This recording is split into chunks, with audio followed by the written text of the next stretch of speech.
Guys, nagagawa ako ng bilo-bilo para sa aking ginataan or mix na ginataan. Halo-halo. Ayan. Yung kamuti ko to na sinaing tapos nilagyan ko ng sago. So, ganun lang yan ang pagkagawa natin. Then, meron ako ditong banana, sweet potato. Tapos, ganito-ganitohin natin to.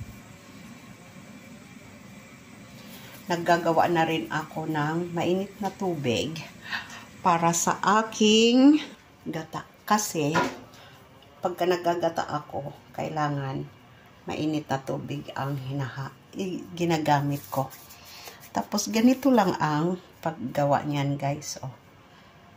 Press mo sa gitna para mayroon naman shape.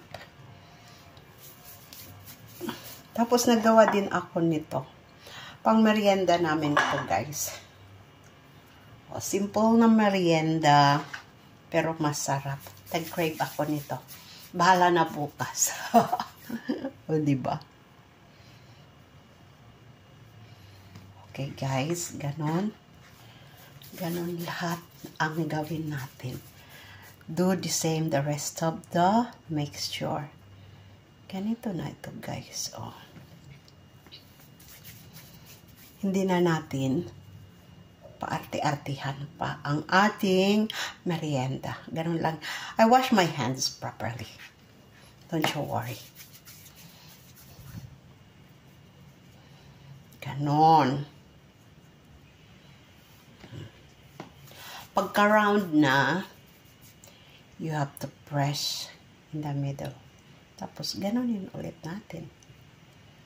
Oh. Gusto ko malalaki kasi na bilo-bilo. Ayoko naman kasi ng maliit na maliit. Gusto ko kasi mayroon nangangat-ngat. Gano'n yun, guys. Okay, guys. Ayan, guys, ang aking pangalawang gata. Nilagay ko na ang aking ubi or ang aking sweet potato. Ang aking kakanggata, ang aking banana, at saka ang aking bilo-bilo. O guys, lutuin ko na. At saka ang aking bilo-bilo. Lutuin ko na siya, guys. Kasi para magmerienda na tayo. Ilagay ko na ang aking bilo-bilo, guys. Ayan. Pagkalumutang na yan, ibig sabihin, luto na yan. Tapos, ilagay ko na rin ang aking banana. Atin imekos-mekos. Ganda, diba? Kasing ganda nyo to, guys. Yung mga nanonood ng video na to. Nilagayan ko ng konting kakanggata. Konti lang. Tapos, pakuluin muna natin. Bago natin ilagay ang rest of the gata. Okay, guys. Ang sarap niya. Nag-crave na ako. Inilagay ko na siya lahat, guys. Ayan. Lumitaw na ang bilo-bilo. Ibig sabihin, luto na yan. Tapos, inilagay ko na rin ang saging at saka yung the rest of my kakanggata.